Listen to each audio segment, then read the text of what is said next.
देख सकते हैं अरफाज अहमद डैंग के घर मजीद वानी फॉर्मल मिनिस्टर पहुंच गए हैं। दिनेश वानी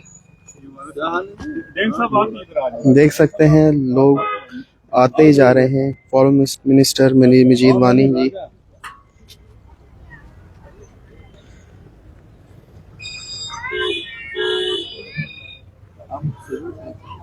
मैं सिरा गया, मुझे शक है, पता कहाँ आप जो क्लब है ना, मैंने कहा क्लब के साथ में तो नहीं है।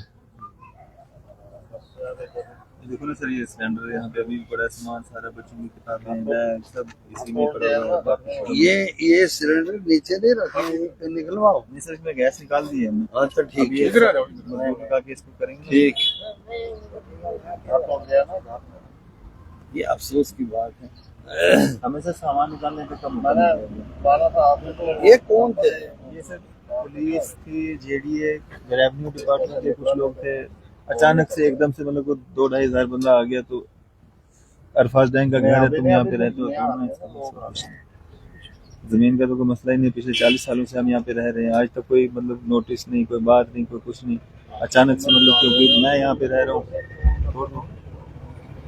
नहीं, मैं यही कहूँगा कि ये गलत है, सरासर गलत है।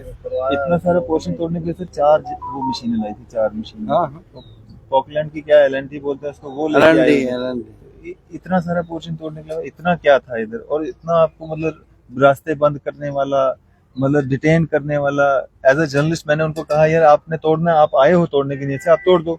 मैं अपना काम करता हूँ, मैं जर्नलिस्ट हूँ, मैं अपना खबर कवर करता हूँ भाई। ये यहाँ पे ऐसा कोई इंसिडेंट हो रहा है, क्योंकि जर्नलिस्ट का काम है इंसिडेंट को कवर करना। उन्होंने एकदम से मतलब हमारा जो कैमरा शैमरा था वो भी तोड़ फोड़ कर दिया, हमें भी डिटेन किया, मिसबिहेव किया। हमारी बच्चियां, महिलाएं यहाँ पे थी, फीमेल्स, तो उनके साथ भी मिसबिहेव किया। बच्चे थे, हरासमेंट हुई सर बहुत ज्यादा। अभी आज 8वां दिन है सर। ये देखा मैंने, इंसिडेंट देखा जी जी। मगर मुझे अफसोस है वक्ती इक़्तिदार पे। अभी इक़्तिदार कौन है, इक़्तिदार नंबर 1 है या इक़्तिदार नंबर 2 है, ये फैसला अभी हो नहीं रहा है। लेकिन जिन लोगों ने ये किया उनके खिलाफ कार्रवाई होनी चाहिए, सरकार करनी चाहिए।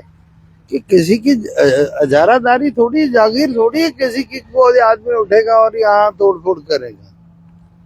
मैं चाहता हूँ कि इसमें अरबन तो चीफ मिनिस्टर साहब के पास है, उसको इंक्वायरी बैठानी चाहिए, कौन लोग हैं जो यहाँ आए, किन वजूहत के बिना पर उनने ये तोड़ा। क्योंकि इलीगल ऑक्यूपेशन तो सारे जम्मू में है, वो एक ने थोड़ी है जी। तो ये मुझे लगता है इन अफसरों के ऑफिसर जितने भी इसमें इन्वॉल्व हैं उनके खिलाफ इंक्वायरी करनी चाहिए, उनके अपने भी प्रॉपर्टीज को चेक करना चाहिए। सर जेडीए तहसीलदार जो खुद मौके पे यहाँ पे थी, ये तरीका मैं डैंग साहब, इस तरीके को मैं बिल्कुल कंडेम करता हूँ। और साथ में ये कहता हूँ कि अगर आप लोगों ने करना है तो आपको नोटिस इशू करने चाहिए, पहले पूछना चाहिए हर एक। यहाँ तो कोई भी कंस्ट्रक्शन जो भी हुई है, यहाँ कौन सा यहाँ तूफान है कि लोगों को, ये तो हिंदुस्तान है, हिंदुस्तान में तो हर एक बसता है, कहाँ बसता है क्या नहीं बसता है, वो उसके तरीका कार है, उसके नार्म्स हैं। अगर कोई भी आदमी किसी जगह ठहरा है तो आपको इस तरीके से किसी को बेकार करना, आपके पास इख्तियार थोड़ी है। आप नोटिस इशू करो, जो तरीका है, जो तर्ज अमल है, उसमें हर एक को एक मौका दिया जाता है कि भाई आपके पास क्या है, डॉक्यूमेंट्री प्रूफ है। तमाम लोग तो इसी तरह हम बसते हैं। फिर 40 सालों से रह रहे हैं सर, 40 सालों से, सुप्रीम कोर्ट की रूलिंग 5 साल यहाँ, सिर्फ 5 साल से जो आदमी जिस जगह रह रहा है वो यहाँ का रहाइश करने वाला है। फिर भी ये अरफाज डैंग साहब का मकान नहीं था, इनके फादर साहब का, इनका पहले ही तोड़ दिया गया था। इनका मकान ऊपर था जो, उसको पहले तोड़ दिया गया था ऊपर। मैं कहता हूँ कि मैं इनको जाती तौर से जानता हूँ, और ये है कि हर एक जर्नलिस्ट का काम क्या, उसको ये है कि किसी जगह पे अगर कहीं ऐसे मुश्किलात लोगों को दरपेश हो तो उनको उजागर करना जी। कोई बाइस तो है नहीं है, तो किसी को क्या ये चुभती है बात की, अगर किसी जगह कोई खबर अच्छी हो तो अगर वो मिनिस्टरों के खिलाफ भी खबर है तो उनको ऐसी चीजें नहीं करनी चाहिए। करेक्शन के लिए तो उनको ठीक करने के लिए, उनके निजाम को ठीक करने के लिए ये खबरें होती हैं।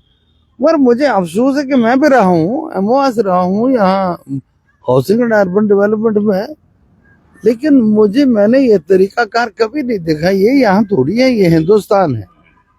इन्होंने नहीं देखा कि हिंदुस्तान में यहाँ ही आपका हिंदू बरादरी से ताल्लुक रखने वाला जिसने एक इतिहास रचा, बिल्कुल इतिहास जो इतिहास की एक ऐसी मिसाल कायम की कि ये सीखना चाहिए, तमाम हिंदुस्तान के लोगों को सीखना चाहिए, तमाम रियासत जम्मू कश्मीर के लोगों को सीखना चाहिए। तो मैं इस अमल के खिलाफ हूँ, मैं कंडेम करता हूँ। और ऐसे जो वाक़ात और ऐसे जो हालात पैदा करते हैं, ये खुद ब खुद एक सोसाइटी में ऐसे हालात पैदा करते हैं कि ये एक दहशत है, एक दहशत फैलाने का काम है। तो इन लोगों को ऐसा नहीं करें। मेरी यही रिक्वेस्ट है अलजीज साहब से भी और वजीर आला साहब से भी कि इसकी इंक्वायरी बिठाई, जो भी इसमें इन्वॉल्व हो गए ऑफिसर्स उनके खिलाफ एक्शन लिया जाए। एरिया को ना क्रैक डाउन किया गया बानी सब पूरे। तो मुझे पता है ये क्या हालात। और जहाँ high court, honourable high court के ऑर्डर हैं वो इम्प्लीमेंट नहीं, जैसे मार्केट के लिए थे ना, तो स्पेशली ऑनरेबल हाई कोर्ट के ऑर्डर वो इम्प्लीमेंट नहीं किए। यानी इनकी चॉइस इम्प्लीमेंट हुई लेकिन उनके ऑर्डर इम्प्लीमेंट कोर्ट के ऑर्डर नहीं। उसके लिए मैं भी कहता हूँ अलजीज साहब को, देखिए अलजीज साहब हैं यहाँ पे या वजीर आला हमारे हैं, एक इंक्वायरी बिठानी चाहिए। इसमें क्या है, कौन से लोग हैं इसमें इन्वॉल्व, कौन से लोग हैं। होना चाहिए सरकार की इनमें गुंडागर्दी से नहीं होना चाहिए। अगर आज को चिट्टे के खिलाफ या इसके खिलाफ आवाज उठाएगा कि भाई ये चिट्टा बिक रहा है, ये हेरोइन बिक रही है, फिर उनकी इन्वॉल्वमेंट तो होगी ना, फिर तो उनकी सेफ है। फिर तो उनकी जिसके घर सीज हो गए वो बच गए। लेकिन जो चिट्टे के खिलाफ या ऐसी जो जराइम पेशा जो अनासर हैं उनके खिलाफ जो आवाज उठाएगा, ये तो ऐसे आदमी को करना ये है कि जराइम को सपोर्ट करना है। अगर ऐसे आदमी को टारगेट करना कि जराइम को सपोर्ट कर रहे हैं, ये देखो ऊपर 3 किलो किसी से चिट्टा पकड़ा गया और वो हीरोइन वगैरह पकड़ी गई और उन लोगों की प्रॉपर्टी भी सेफ है।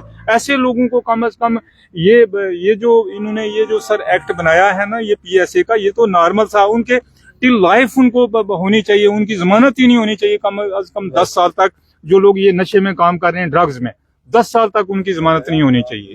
ये स्पेशली गवर्नमेंट को इस तरह की पॉलिसी बनानी चाहिए। बिल्कुल ठीक। सर क्या कहना चाहोगे? और ये वो लोग हैं दहशतगर्द लोग। क्या कहना चाहोगे आज आप इधर पहुंचे? मुझे बहुत बड़ा अफसोस है और अफसोस इतना है कि सरकार के खिलाफ ये बातें जाती हैं, चाहे जो इक़्तिदार में सरकारें हैं, चाहे वो अलजीज साहब हैं, चाहे वो हमारे वजीर आला हैं, तो उनको ऐसे जिन ऑफिसरों ने ये गलतियां की हैं उन ऑफिसरों के खिलाफ एक इंक्वायरी कमेटी बनानी चाहिए, एक जुडिशियल इंक्वायरी होनी चाहिए, ताकि उनका, क्योंकि एक ही टारगेट क्यों फिक्स किया गया।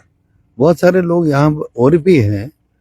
अगर ये तरीकाकार नहीं है कि अगर किसी जगह भी आप लोगों को एक्शन करना, तो एक्शन करने से पहले आपको नोटिस तो इशू कर रही है, लोगों को तो पूछना है। और उसके बाद 5 साल से जो आदमी राहिश पजीर है, ये तो 50 साल से है, तो आप उसको इस तरह नहीं दावा बोल के तो उसके डिमोलिशन के काम का शुरू करोगे, ये तो सरासर गलत है। और जब इनने पकड़ा तब तो जेडीए कहीं वजूद में नहीं था, तो जेडीए को ये भी समझना चाहिए कि अगर आप वजूद में नहीं थे तो आज कौन से वो अफसर हैं जो इसमें इन्वॉल्व हैं और उनकी क्या, उनके दिमाग में क्या चीज है, वो कौन से लोग हैं कि ये जो अफरा तफरी फैलाना चाहते हैं, माहौल को खराब करना चाहते हैं। क्योंकि अगर एक जर्नलिस्ट किसी कमजोरी को मंजर आम पे ला रहा है या किसी गलतियों को मंजर आम पे ला रहा है, तो उसका मतलब ये थोड़ी कि आप उसको टारगेट, उसका मतलब है कि आप उनको शेल्टर देते हो जो लोग गलत इस माशरे के अंदर करते हैं।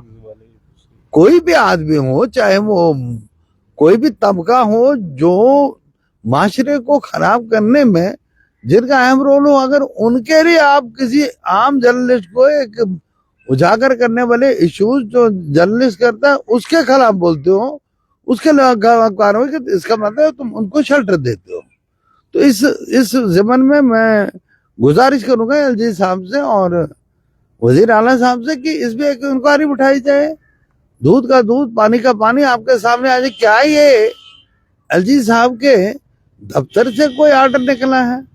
क्या ये वजीर आला के दफ्तर से कोई डिमोलिशन ऑर्डर निकला है, या अपने लेवल से ऑफिसर्स ने किया है? तो ये कोई वो जगह नहीं है जहां आप डोजर लेके चलोगे और डोजर से आप तोड़ना शुरू करोगे। तो ऐसे हालात मत पैदा करो, ऐसे तरीकाकार इख्तियार मत करो जिससे आपके माशरे के अंदर कोई ऐसी बात शुरू हो जाए जिसको आपको रोकना बड़ा मुश्किल हो जाएगा। ये बातें माशरे के अंदर नहीं होनी चाहिए।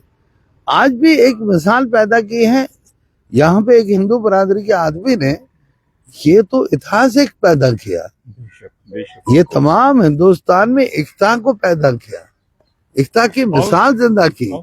मैं कहता तमाम लोगों को, तमाम हिंदू मुसलमान को इकट्ठा होके, इधर आ जाओ सर, इकट्ठा होके एकता का जो मुजाहिरा उन्होंने किया उसको अप्रिशिएट करना चाहिए। बल्कि मैं कहूंगा कि कोई भी आदमी, कोई भी किसी भी बरादरी का, हमें इकट्ठे होकर ऐसे हालात का सामना करना है। तो मेरी यही होगी गुजारिश जी साहब से और चीफ मिनिस्टर साहब से कि एक इंक्वायरी कमेटी बनाई जाए जिससे वो इंक्वायरी करे और इसमें कौन से अफसर इन्वॉल्व हैं उनके खिलाफ कार्रवाई की जाए। बहुत बहुत आप देख सकते हैं फॉर्मर मिनिस्टर मजीद वानी जी अरफाज अहमद टैंक के घर पहुंचे हुए हैं। बहुत मिनिस्टर्स एमएलएज विजिट किए इन्होंने अरफाज अहमद टैंक के घर। सबों की गुहार है कि जेडे के जो मुलाजम हैं उनके ऊपर कार्रवाई की जाए और सीएम ओम बिरला से भी गुजारिश है कि उन सब ऑफिसर्स जिनका हाथ अरफाज अहमद टैंक के घर को सिलेक्टिव ड्राइव चलाने की गलती है, ना इन कोई नोटिस ना कोई कार्रवाई उन्होंने पहले की कि ये अरफाज अहमद टैंक के घर की कि जेडीए लैंड में है कि नहीं है। आप देख रहे थे लाइव विजुअल अरफाज अहमद टैंक के घर से। आप बने रहे हमसे, हमारे साथ।